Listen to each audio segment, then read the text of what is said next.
Hello and welcome to Playlists, a 9-part series of programmes exploring different musical genres. My name's Andrew and I'm with the Irene Taylor Trust. Since 1995, we've been working with prisoners, former prisoners and young people in the community. Through creating original music, our musicians work alongside these groups to support them in telling their stories. We believe that creating music collaboratively can have a powerful and positive impact on people's lives. Each of these 9 programmes will focus on one broad genre of music, with a viewpoint to introducing you to different styles of music you might not have heard of and some artists that might be new to you. We've done this to give you a chance to listen to new music as well as learn a little bit more about different genres, which might open your ears to different styles of music you hadn't previously thought of listening to. It might also help you to develop your own songwriting, if that's something you do. Some of the genres we'll be covering include hip-hop, grime, classical, rock and global. So some you'll know and others you'll be less familiar with. You'll have the opportunity to listen and respond to some of the songs in this episode. So if you want to write down your answers or take notes, feel free to grab a pen now. If not, sit back and enjoy. In this episode, we'll be focusing on grime. We'll be exploring the history of the genre, notable grime artists and tracks, as well as hearing an original piece of music that's been specially created for this programme. I'll be joined by musicians to discuss different aspects of the genre, which will give you ideas if at any stage you have the inspiration to write a track in this style.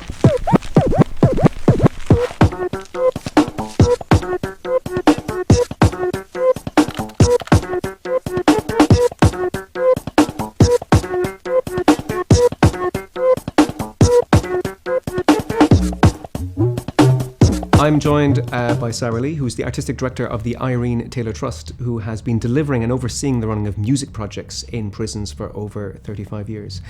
Hello, Sara. Hello, Andrew.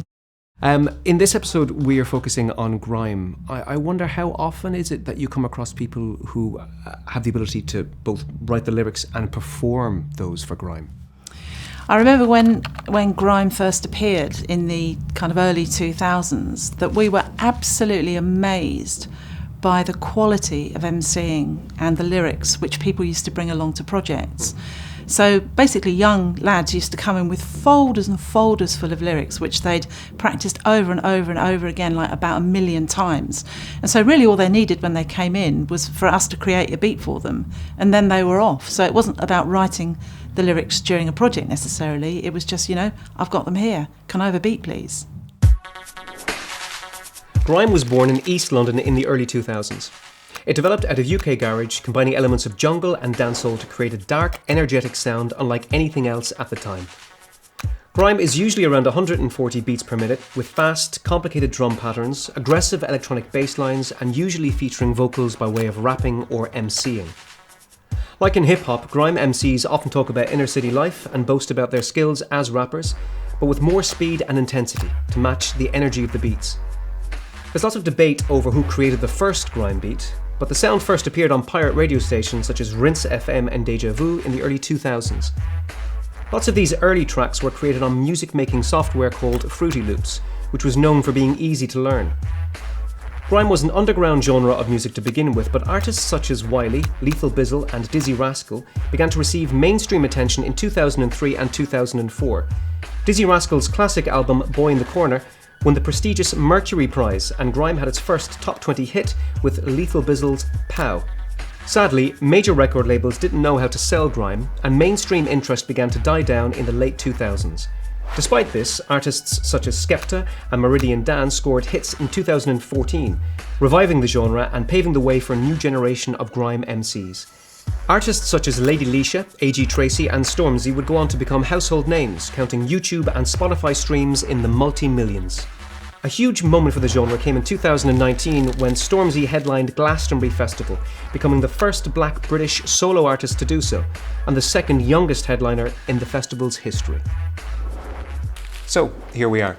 Next we'll be talking with a series of musicians who work with the Irene Taylor Trust to get a greater idea of what makes up this genre of music. Hi, I'm joined by Tom, who is one of our musicians, and Noble, who's been working with us since its release to talk more about grime. So I'm really excited to be here. And I guess one of the first questions in my mind is, when we're talking about grime, how is it made? What instruments exactly are being used? And Noble, I might come to you first with that. Well, when it comes to instruments, I'd say drums for me stick out. I'm an artist, so for me, like, drums is where I would be, where I'd think about how I'm gonna flow over beats and all of that stuff. For me, I'd say definitely drum patterns and those kind of things. For me, and this might be stating the obvious, but it's music that's made on computers. So you wouldn't tend to go and get a band, an acoustic drum kit and some guitar players if you want to make grime. A lot of people would start by programming their drums first, which would normally be quite fast, skippy and aggressive sounding sometimes, at 140 BPM or close to that usually. And yeah, beyond that, I mean, people tend to experiment a lot, but you get a lot of synthesizers, maybe some kind of chopped up vocal samples. Yeah, there's a lot of originality in early grime, and you can get kind of two grime beats that are linked in some way, but also sound completely different. To dig in a little further into that originality then, Tom, who for you were sort of the pioneering grime artists? Where did it really begin to get its distinct sound? So, I mean, for me, the first time I guess, grime caught my attention was Dizzee Rascal. I guess this was the first time I'd heard a song that, had nothing to do with live instruments, nothing to do with rock music, but it kind of inspired a similar energy in me. Like it almost, I felt like I felt when I was listening to a really heavy rock song. It had this huge sub bass. His vocal delivery was so aggressive that it just hit me in the same way as rock music used to hit me. I loved it. For me, I'm gonna say Wiley. Wiley is of grime. You would say he's the godfather. So, talking about Dizzee Rascal, Wiley brought Dizzee Rascal onto the scene. Saying that, grime is so close to garage, and garage was just bubbling before grime. And I would say people like So Solid Crew, those are the kind of people that kind of made garage mainstream. I used to listen to So Solid come off one set and Roll Deep go straight into the other set. And then people like Nasty Crew and that. So I would say Wiley is my, to your question, Wiley is my pioneer, but it's not all on his shoulders because there was help before that. And I'm sure he would acknowledge that as well. There's an energy and an experimentation around it that I feel could only have happened in London. For me, this kind of mix of styles it could only have come together in a place like London with those kind of cultures and those types of music kind of mixing about together. So yeah, that's the uniqueness of grime. I just don't think it could have happened anywhere else. To look at, we were talking earlier about, garage and how grime grew out of that. But then I guess what happened to grime in the late 2000s is my question. I might come to yourself, Noble. Grime became, or what the record labels and that kind of thought it could be commercialized. When record labels start to get involved now, they start to throw money in it. So that money gives them a bit of power in what to say. So then it becomes less authentic. The record labels want a certain sound and want to be able to market it in a certain way, but that's not how grime started.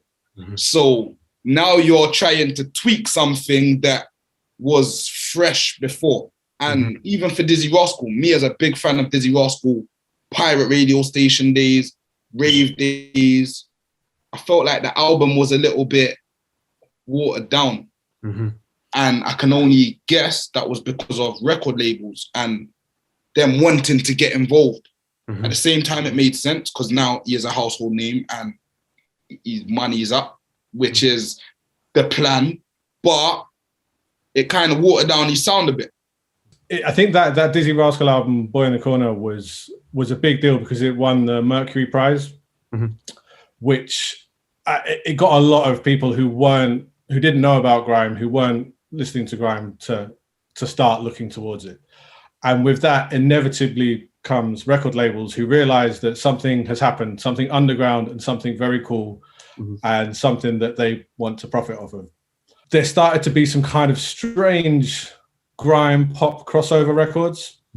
So, and some of them were successful. I mean, obviously, Tinchy Strider, he definitely had a number one or two. I remember Skepta releasing a track that I wasn't a big fan of that had someone playing guitar and singing on the chorus and stuff. And yeah, I think it was a bit of a slump. It was a point at which labels got involved and they didn't really know what they were doing. They didn't know how to market grime, how to A&R it, and how to monetize it, really. No, but to come back to you, it sounds like grime is pretty particular, quite unique, and we've heard a bit about the 140 beat and the amount of energy required. But I wonder, what is needed to perform, to MC grime? What would you say is required by a performer to do it? Grime, energy, loads of energy. You're rapping fast. You got to keep the crowd entertained. A crowd is a fickle thing, and yeah, they can turn on you very quickly if you're not giving them what they want to hear.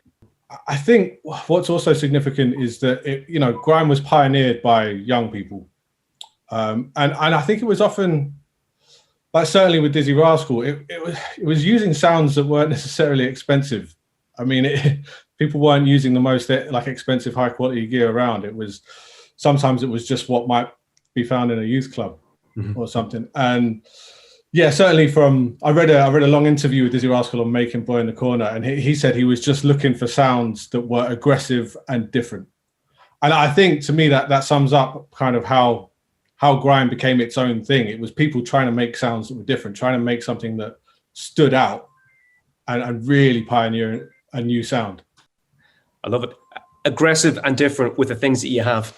Okay, so I'm going to show you how you might make a simple Skepta-inspired grime beat.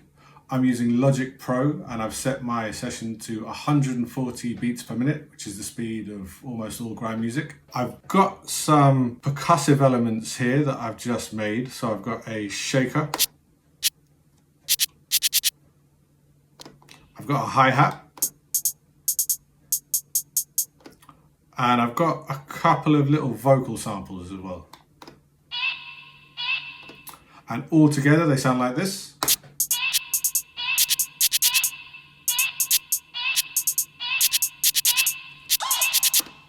So next up, I'm going to add my kick and my snare, which I've got here.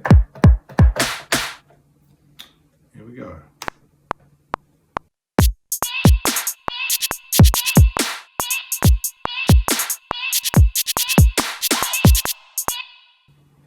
Okay. Because I'm a human and not a robot, I haven't played that perfectly in time, but I can use Logic's quantize function, this little cue right here, to get it all nice and neatly in time. And let's hear what that sounds like.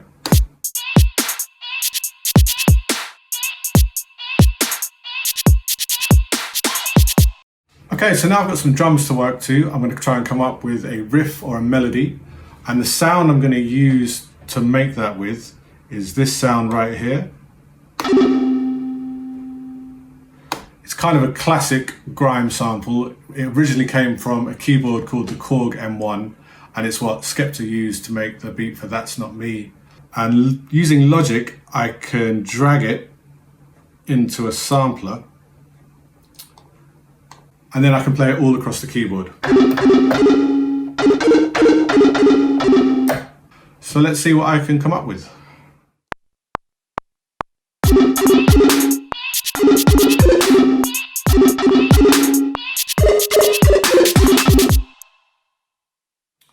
And again, I'm going to quantize that to put it perfectly in time.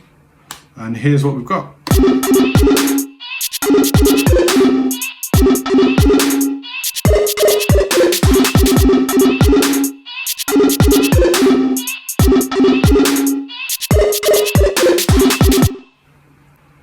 So I'm pretty happy with that.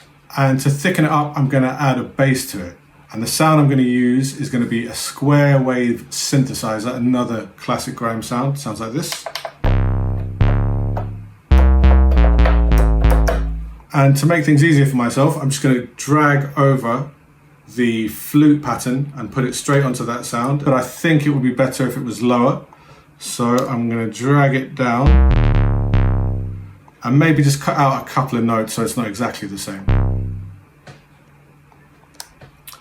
Let's try that.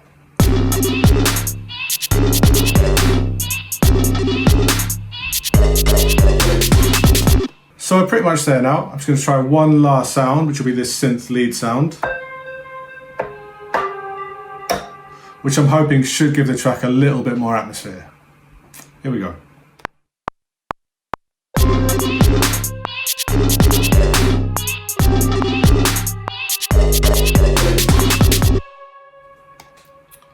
Let's see what we've got.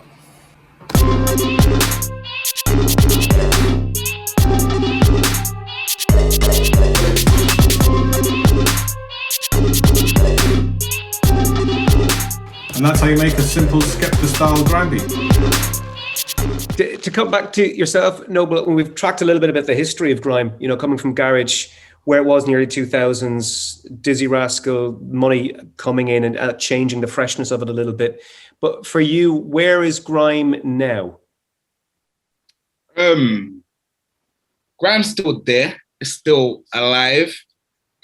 People like Wiley are still pushing to keep it alive. Obviously, Wiley's been a little bit swept under the carpet. People like Skepta, I would say. Skepta's still very relevant. I would say there's less of them than rap artists or pop artists, but they're still bubbling. Mm-hmm.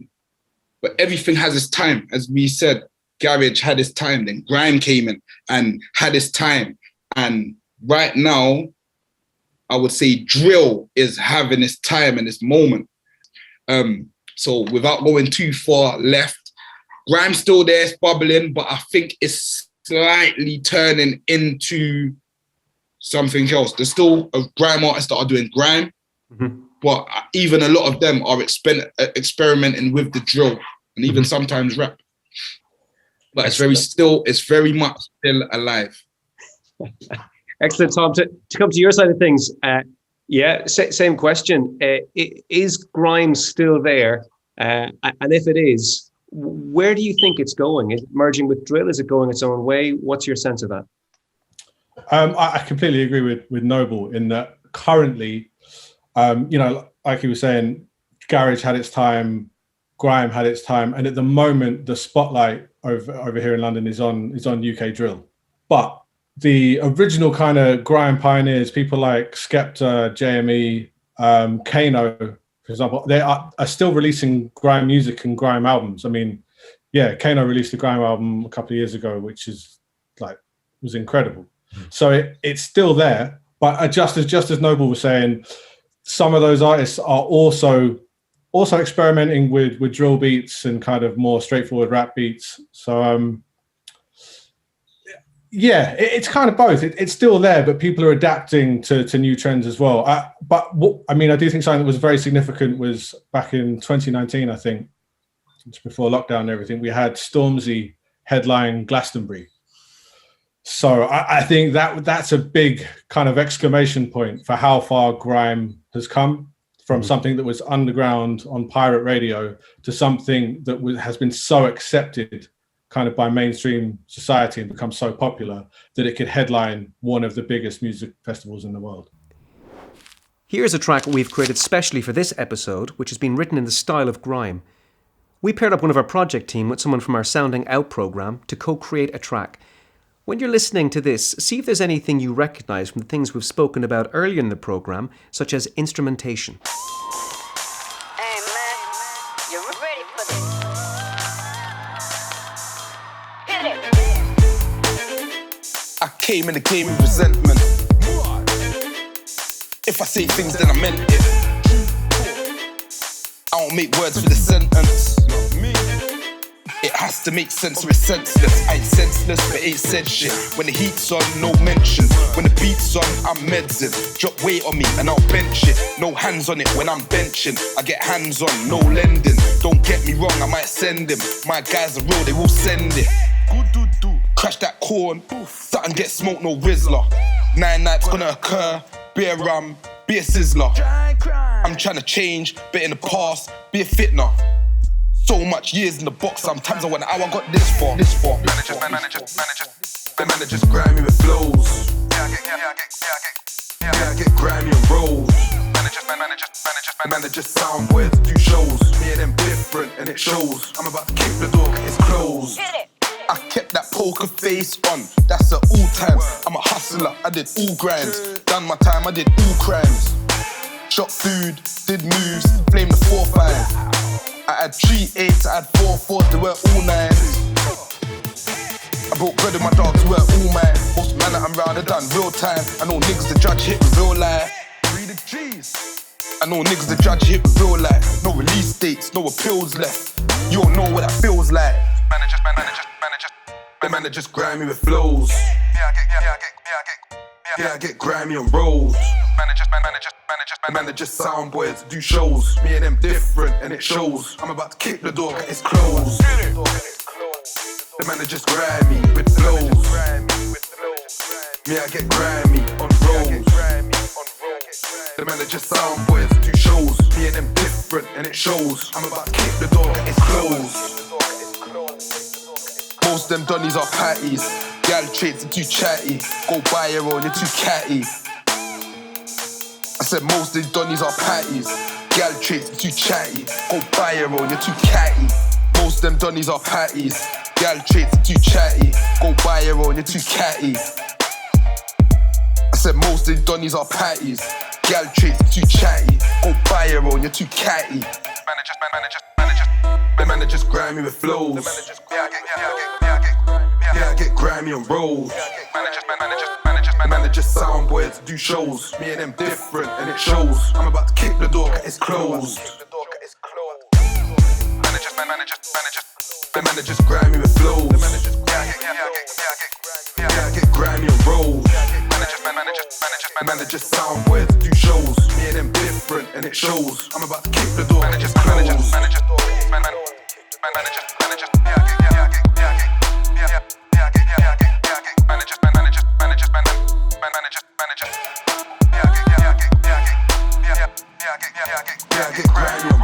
Tom, this is the first time you've heard this song, Noble's track that he's made for this episode. So what stood out to you listening to it? I mean, immediately when it kicked off, like within the first 4 seconds, the production sounded like grime. It sounded like proper grime. Energetic and aggressive, I think, and kind of lots of electronic sounds. And then when Noble's verse started, it was full of that bravado and rapping with ego, but also with occasional references to kind of more substantial things. Like there was a line about been stuck in the box for so long, I don't know how I got this far. So little references to things that are a bit more personal, maybe, and a bit more serious, but never losing the kind of the bravado and the ego and the grime energy that needs to be there. Excellent. Thanks, Tom. But when you're asked to create a grime track in the way that you have been asked, I wonder what are the first 2 or 3 things that pop to mind that you're like, I need to have these here to give this an authentic grime sound? I have fun with music. I've grown up on grime, but I just rapped. I don't know how that worked, but it does. But as I say, if I like a beat, I find a way. So sitting down, creating that beat with the producer, for me, started playing the drums, came in the game of resentment. Things just started hitting me. Like, I came in this game a bit angry. Like, I was in jail and like, is this how I want to live my life? Mm-hmm. Or what am I going to do? I'm not going to work for no 9 to 5. What can I do? I'm going to use my strengths. My strength is rapping, putting words to paper, jumping on beats. So this is like my last option. So how I came on that song, came in the game, I don't have another option to do this or not. I'm a grown, I don't have time no more. So I'm still trying to give you my life story, my path. But at the end of the day, I want to have fun with it as well. Like, I've came from a different side of life and I'm trying to switch over and cross paths And I'm just letting you know my angle. Hopefully we can have fun with it. And it's not all doom and gloom. I love that. No, it sounds like it's, bringing your experience, your talent, and your artistry, and putting it in the pocket of grime, and that's what came out. Gentlemen, that was just, there was no bravado, but thank you so much for your energy and your insight and your knowledge of the whole genre. So yeah, sincere thanks to both of you. Thank you for watching this episode of Playlists. I hope you enjoyed learning more about this genre of music and hearing some tracks that maybe you haven't heard before. These will give you a greater understanding of the different components that make up this musical style, as well as some ideas for creating your own song. See you next time when we'll be exploring another musical genre.